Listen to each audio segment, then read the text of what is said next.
ఓం గం గణాధిపతయే నమః. ఆంజనేయాయ నమః. ఓం మనోజవం మారుతతుల్య వేగం జితేంద్రియం బుద్ధిమతాం వరిష్టం వాతాత్మజం వానరాయూధ ముఖ్యం శ్రీరామదూతం శిరసా నమామి. ఓం ఆంజనేయాయ నమః.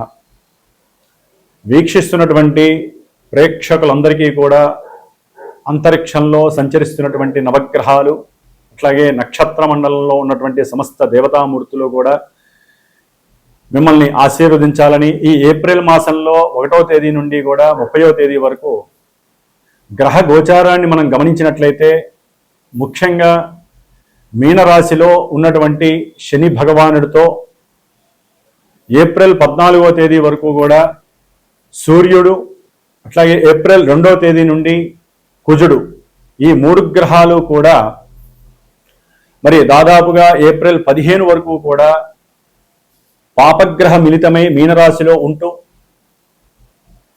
ఎంతో మంది కొంతమంది రాశులకి ఈ యొక్క 3 గ్రహాల యొక్క యుతి మహాదోషప్రదంగా కనిపించేటటువంటి అవకాశం ఉంటోంది.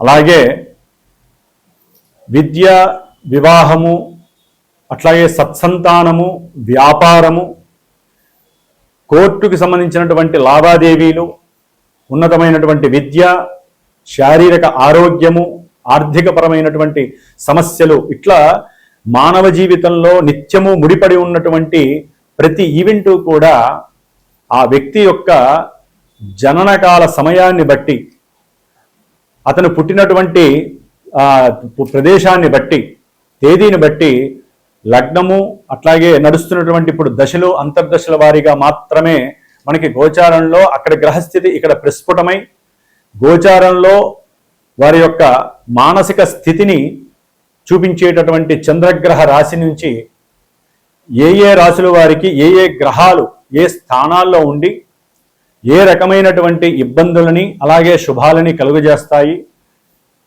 కొంతమందికి శుభాలు కలుగజేస్తాయి అనుకున్నటువంటి రాశుల వారికి చాలా ఇబ్బందులు ఎదుర్కొనే పరిస్థితులు కూడా కనిపిస్తూ ఉంటాయి. నాకు వచ్చేటటువంటి కొన్ని ఫోన్ల ద్వారా, నాకున్నటువంటి అనుభవం ద్వారా. మరి కొంతమందికి ఇబ్బందులు కలుగుతాయి, అశుభాలు కలుగుతాయి అన్న వాళ్ళకి చక్కటి శుభాలు కలిగే అవకాశాలు ఉంటాయి. అంటే పెళ్లిళ్ళు కావచ్చు, మంచి విద్యాభ్యాసం, విదేశీయానం, ఇలా.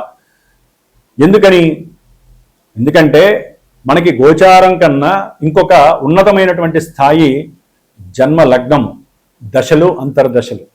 వాటిల్ని బట్టి గోచారం మనకి చక్కగా ప్రభావితం చూపిస్తూ ఉంటుంది. కాబట్టి ఎవరైనా సరే మెయిన్ ఈవెంట్స్ అయినటువంటి కళ్యాణము కానీ, సంతాన విషయంలో కానీ, విదేశీయాన విషయము, ఇల్లు కట్టుకోవాలి, వాహనం కొనుక్కోవాలి, లేకపోతే విద్యలో ఆటంకాలు కలుగుతున్నా, భార్యాభర్తల మధ్య ఎన్నో అంతరాలు, అట్లాగే ఇబ్బందులు, ఎడబాట్లు, కోర్టు సమస్యలు, భూమికి సంబంధించినటువంటి సమస్యలు, ఏదైనా సరే, ఏ విషయంలోనైనా సరే ఇబ్బందులు కలుగుతున్నా, ఏ విషయంలోనైనా సరే మీరు ముందుకు వెళ్ళాలి, శుభం చేసుకోవాలి, ఇంట్లో శుభ కార్యక్రమాలు చేసుకోవాలనుకున్నా మస్ట్ అండ్ షుడ్ తప్పకుండా జన్మజాతకాన్ని చూపించుకొని జాతకంలో జరిగేటటువంటి విశేషాలు ఏమిటో మీరు చక్కగా మీకు నమ్మినటువంటి గురువు ద్వారా తెలియజేసుకొని వాటిల్లో ఏదైనా సరే అసమతుల్యమైనటువంటి పరిస్థితులు, ఇబ్బందులు ఉంటే వాటికి తగ్గ రెమెడీస్. జ్యోతిష్యం అంటేనే పరిహారం అండి. ఒట్టిగా పురాణం విన్నట్టు జ్యోతిష్యాన్ని వినకూడదు. ఏదైనా సరే జ్యోతిష్య శాస్త్రంలో ఈ దశల్లో ఇబ్బందులు జరుగుతున్నాయి, వీటికి సంబంధించినటువంటి ఇబ్బందులు జరుగుతున్నాయని తెలుసుకున్నప్పుడు ఈ చెవితో విని ఈ చెవితో వదిలేయకూడదు. మీరు కష్టపడాలి.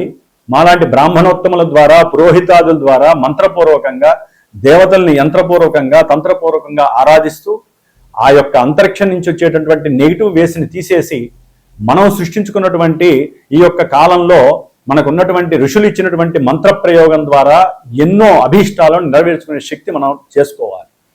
కాబట్టి మరి ఈ ఏప్రిల్ మాసంలో మేషాదిగా మీనరాశి పర్యంతం గ్రహాల యొక్క, నవగ్రహాల యొక్క స్థితిగతులు ఏమిటి, అవి ఏ రాశుల వారికి ఏ రకమైనటువంటి ఫలితాలను ఇస్తాయో మరి ఉన్నంతలో సూక్ష్మంగా, స్థూలంగా తెలుసుకునేటటువంటి ప్రయత్నం చేద్దాం. ప్రతి ఒక్కరూ కూడా ఈ నెలలో ఏప్రిల్ 2వ తేదీ నుండి మే 10వ తేదీ వరకు మీనరాశిలో సంచరించేటటువంటి కుజుడు, శని మహాపాపగ్రహాలు ప్రపంచానికి విపత్తిని, ప్రకృతిని పాడు చేసేటటువంటి వినాశకరమైనటువంటి ఇబ్బందుల్ని, ప్రకృతి లోపల భూమి మీద బతుకుతున్నటువంటి ప్రతి జీవరాశిని, అందులో మనం ఉన్నాము బుద్ధి కలిగినటువంటి వాళ్ళం, మరి మనకి కూడా ఎన్నో సమస్యలను కలుగజేసేటటువంటి పరిస్థితి ప్రకృతి ఇవ్వబోతోంది. కాబట్టి ప్రతి ఒక్కరూ తప్పకుండా శ్రీరామ రక్షా స్తోత్రాన్ని చదవండి. రోజు కుజుడికి శనికి సంబంధించిన స్తోత్రాన్ని నిత్యము కూడా చక్కగా 70 సార్లు, శనికైతే గనక 190 సార్లు చదవండి. వారి ఇరువురికి ఈ 2 పాపగ్రహాలని అణచివేసేటటువంటి శక్తి ఒక్క హనుమంతుల వారికి ఉంది దేవతామూర్తిగా. కాబట్టి హనుమాన్ చాలీసా రోజుకి 11 సార్లు చదవండి. కొంతమంది రాశులు ఎవరైతే ఉన్నారో వారందరికీ కూడా దోషాలు తొలగిపోతాయి. అట్లాగే ముఖ్యంగా శ్రీమాత జ్యోతిషాలయ పీఠంలో, మా పీఠంలో ఈ 41 రోజులు ఏప్రిల్ 2వ తేదీ నుండి మే 11వ తేదీ వరకు కూడా ఈ కుజశనులకి ఇద్దరికీ కూడా జపాలని ఆచరిస్తూ దేవతామూర్తి అయినటువంటి హనుమంతుల వారికి చక్కగా మంజుసూక్త జప పారాయణ చేస్తూ, రోజు వారికి సంబంధించిన హనుమాన్ చాలీసా పారాయణ చేస్తూ, నిత్య అర్చన చేస్తూ, చివరిలో హనుమత్ జయంతి మే 12వ తేదీన పవన సూక్తంతో, మృత్యుంజయ మంత్రంతో పాశుపత రుద్ర హోమాన్ని చేస్తూ, హనుమంతుడి యొక్క సహస్రనామ హోమము, సీతారామచంద్రుల వారి యొక్క అష్టోత్తర నామాలతో హోమము ఆచరిస్తున్నాను మే 12వ తారీఖున. కాబట్టి సమస్యలు ఉన్నటువంటి వారు తప్పకుండా పీఠానికి సంప్రదించి దానికి సంబంధించినటువంటి పూజలో మీ యొక్క కుటుంబం తరపున కూడా మీరు కూడా పార్టిసిపేట్ చేసే అవకాశం తీసుకోండి. మేము ఎంత చేసినా మీరు కూడా తప్పకుండా, కొంతమంది రాశుల వారికి ఏ అయితే ఇబ్బందులు ఉన్నాయో వారు తప్పకుండా మీరు కూడా హనుమంతుల వారికి అర్చనలు చేయించండి, వారి చుట్టూ ప్రదక్షిణాలు చేయండి, నిత్యము సింధూరాన్ని ధరించండి. మీకు సర్వత్రా కార్యము లాభం కలిగేటటువంటి అవకాశం హనుమంతులు వారిస్తారు. జై శ్రీరామ్, జై హనుమాన్. ధనస్సు రాశి వారికి ఈ ఏప్రిల్ మాసంలో గ్రహాల యొక్క గోచార స్థితిగతులను గనక గమనించినట్లయితే, చతుర్థంలో ఉన్నటువంటి భాగ్యాధిపతి రవి తండ్రిపరమైనటువంటి ఆస్తి యొక్క విషయాలలో, స్థిరాస్తుల విషయాలలో కాస్త ఊరట కలుగుతుంది అనుకునే లోపలే కుజుడు కూడా చతుర్థంలోకి రావటము, ఆల్రెడీ అర్ధాష్టమ శని నడుస్తున్నటువంటి శనితో కలవటము, ఈ నెల 11వ తేదీ తర్వాత బుధగ్రహము కూడా అక్కడ ఉండటం ద్వారా తండ్రి యొక్క ఆస్తిని మీ యొక్క స్వార్జితంగా చేసుకునే ప్రయత్నంలో బంధువులతో విరోధాలు కలగటము, సౌఖ్యహీనత కలగటము, అలాగే సంతానపరంగా కూడా కొంతమందికి ఇబ్బందులు కలిగేటటువంటి పరిస్థితులు కనిపిస్తున్నాయి. గృహంలో అశాంతి ప్రజ్వరిల్లుతోంది. ఏదైనా సరే ధనుస్సు రాశి వారికి చతుర్థంలో ఉన్నటువంటి 4 గ్రహాల సమ్మేళనం 14వ తారీఖు వరకు కూడా ఆరోగ్యరీత్యా కావచ్చు, ప్రయాణాల యందు ప్రమాదాల పరంగా కావచ్చు, వాహనాల పరంగా కొన్ని సమస్యలు కావచ్చు, గృహ సంబంధిత విషయాలు, అంటే ఎవరైనా గృహాన్ని కడదామని నిర్ణయించుకున్న గృహాన్ని ఇంకా పైన స్లాబులు వేసి ఇంకా పెద్దది చేసుకొని ఆర్థికంగా లాభపడాలని మరి గురుడు చూస్తున్నాడు. కాబట్టి చక్కగా లాభాన్ని ఇవ్వడానికి ఆయన సిద్ధంగా ఉన్నా, ఇక్కడ 4వ స్థానంలో ఉన్నటువంటి గ్రహాలు మరి పాపగ్రహాలై కాస్త ఇబ్బందులను క్రియేట్ చేయటం, అలాగే వీరికి ముఖ్యంగా పెట్టినటువంటి పెట్టుబడులు ఏదైనా గృహం మీద కానీ, కొంతమంది వెహికల్ బిజినెస్లు చేస్తూ ఉంటారు, వారికి కొంత నష్టాలు కనబడే అవకాశం కనిపిస్తోంది. వ్యాపార రీత్యా బంధువులే శత్రువులు అయ్యే అవకాశం ఉంటుంది. కన్న తల్లి కూడా మిమ్మల్ని ప్రశ్నించేటటువంటి పరిస్థితి ఎదురవుతుంది. ఒక్క గురుబలం ఒక్కటే మిమ్మల్ని సర్వదా రక్షిస్తోంది. 3లో ఉన్నటువంటి రాహువు మీరు చేసే ప్రతి ప్రయత్నంలో కూడా సాహసోయుక్తమైనటువంటి ధైర్యాన్ని కనబరుస్తున్నారు రాహు. మీరు తీసుకునేటటువంటి ప్రతి నిర్ణయము కొంచెం సంశయాత్మకంగా ఉన్నప్పటికీ నేను ఈ పని చేస్తే తప్పకుండా లాభపడతాను అనేటటువంటి విషయాన్ని గురుడు మీకు సంసిద్ధపరుస్తున్నాడు. కాబట్టి గురుబలం రాహుబలం ఉంది. కాకపోతే వారి మధ్య కూడా అనుసంధానము గురుచండాలత్వ దోషాన్ని కలుగజేస్తుంది. కాబట్టి మీరు అనుకున్నటువంటి ప్రతి కార్యంలో ముఖ్యంగా విద్యార్థులైతే కనుక విద్యలో ఆటంకాలు, మీకున్నటువంటి పునర్వైభవ ఏకాగ్రత శక్తి కూడా నశించే పరిస్థితి, చదివింది గుర్తు లేకపోవటము, లేదా సంఘంలో మీకు మంచి చదువుకునేటటువంటి వాడు అనేటటువంటిది ఈ నెలలో కాస్త మీకు అది డౌన్ఫాల్ అయిపోవటము, ఎవరైనా సరే వ్యాపార రీత్యా, ఉద్యోగరీత్యా, వృత్తిరీత్యా మధ్యవర్తులుగా చలామణి అవుతున్నటువంటి కొంతమంది వ్యాపారస్తులు ఇబ్బందులు పడేటటువంటి పరిస్థితులు జరగటం, ఏది ముట్టుకున్నా కూడా నెగిటివ్గా జరిగేటటువంటి పరిస్థితి ధనుస్సు రాశి వారికి కలుగుతుంది.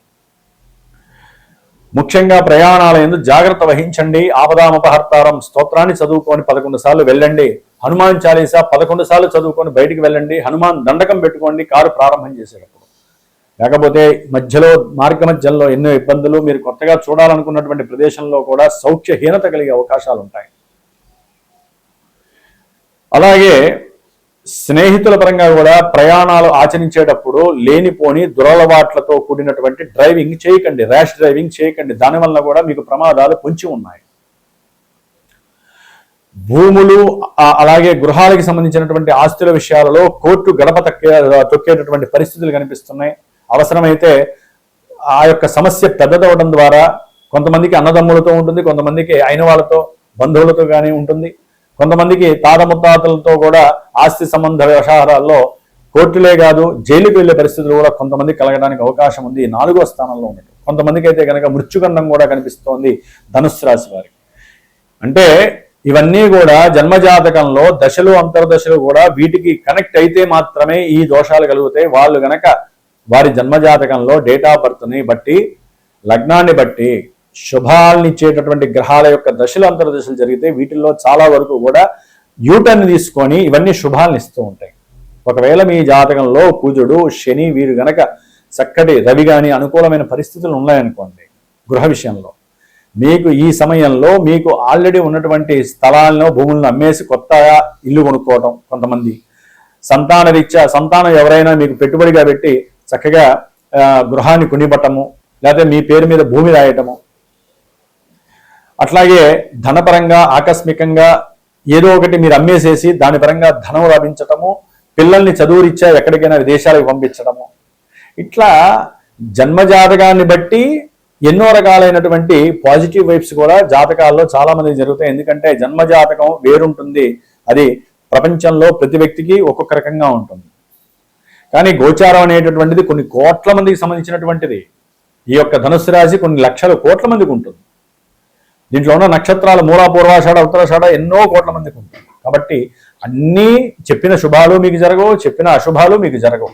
జన్మజాతకం ఏదైతే తెలియజేస్తుందో అదే ఈవెంట్స్ మీకు ప్రత్యేకించి ఉంటాయి. అందుకనే ముఖ్యమైన విషయాలు ఉంటాయి. విద్య, వివాహము, ఉద్యోగము, కోర్టులు, లేకపోతే భార్యాభర్తల మధ్య సంబంధ బంధుత్వాలు, ఎడబాట్లు, వ్యాపార నష్టాలు, వ్యాపారంలో లాభాలు, వ్యాపారం ఎప్పుడు ప్రారంభం చేయాలి, ఇవన్నీ కూడా గోచారాన్ని బట్టి ముందుకు వెళ్ళకండి. అది కొంతవరకే మీకు ఊరటనిస్తుంది. జన్మజాతకం రీత్యా మాత్రమే మీరు ముందుకు వెళ్ళండి. దాని రీత్యా మాత్రమే మీకు యోగాలు కలిసి వస్తాయి, గుర్తుపెట్టుకోండి. ఏదేమైనప్పటికీ ధనుసు రాశి వారు కూడా నేను చెప్పిన విధంగా ఈ 41 రోజులు పీఠంలో జరిగేటటువంటి ఈ యొక్క హనుమంతుడి వారి యొక్క పూజ, కుజశనులకి సంబంధించినటువంటి జపము, ఆరాధన, వాటిలో పాల్గొని హనుమత్ జయంతి రోజు చేసే హోమంలో మీరు కూడా. కాబట్టి ధనుస్సు రాశి వారికి ఈ నెల 15వ తేదీ నుండి పంచమంలోకి సూర్యుడు ఉచ్చస్థితికి వచ్చినప్పుడు భాగ్యపరంగా కాస్త షేర్స్లో, స్టాక్ మార్కెట్లో ఏదైనా పెట్టిన డబ్బులు కలిసి వచ్చే ప్రయత్నము కానీ, తండ్రి వలన కాస్త లాభాదులు కానివ్వండి, సంతానం వలన కాస్త ఏదైనా భాగ్యపరమైనటువంటి విశేషాలు, లేకపోతే సంతానాన్ని చూడడానికి ఏదైనా విదేశాలకు వెళ్ళే అవకాశాలు, ఇలాంటివి ఏదో ఒకటి వచ్చే అవకాశం ఉంటుంది. కానీ ఉద్యోగ వ్యవస్థలో మాత్రము కొంతమందికి ఉద్యోగాలు తొలగిపోవటము, లేకపోతే ఉద్యోగం చేస్తూ ఉన్నట్టు అకస్మాత్తుగా ఉద్యోగాలు పోవటము, దానికి మల్టిపుల్గా రవితో పాటుగా ఈ 3 గ్రహాలు 4 గ్రహాలు కూడా సహకరిస్తున్నాయి. కాబట్టి మీరు చేసే ప్రయత్నాలు మాత్రము అకుంఠిత దీక్షతో చేయండి. రాహు సహకరిస్తాడు. భాగ్యంలో ఉన్నటువంటి కేతువు మరి విపరీతమైనటువంటి ప్రయాణాలని సూచిస్తున్నాడు. అంటే దైవపరమైనటువంటి నదీ తీర్థ స్నానాలను సూచిస్తున్నాడు. లేకపోతే ఏదైనా దూర ప్రాంతంలో ఉన్నటువంటి మరి తండ్రి గారి యొక్క ఆరోగ్యరీత్యా వచ్చే సమస్యలను బట్టి కూడా తీసుకెళ్లే అవకాశం ఉంటుంది. ఏదేమైనప్పటికీ పంచమంలో ఉన్నటువంటి చతుర్థ పంచమాల్లో ఉన్నటువంటి రవి అంత మంచి యోగాన్ని ఇవ్వట్లేదు. చతుర్థంలో ఉన్నటువంటి కుజ, శని, బుధ గ్రహాలు అంత యోగ్యకరంగా లేవు. భాగ్యంలో ఉన్నటువంటి కేతువు కాస్త భాగ్యహీనత్వాన్ని కలుగజేస్తాడు. ఒక్క సప్తమంలో ఉన్నటువంటి గురువు మిమ్మల్ని సదా రక్షిస్తాడు, గుర్తుపెట్టుకోండి. జై శ్రీరామ్, జై హనుమాన్.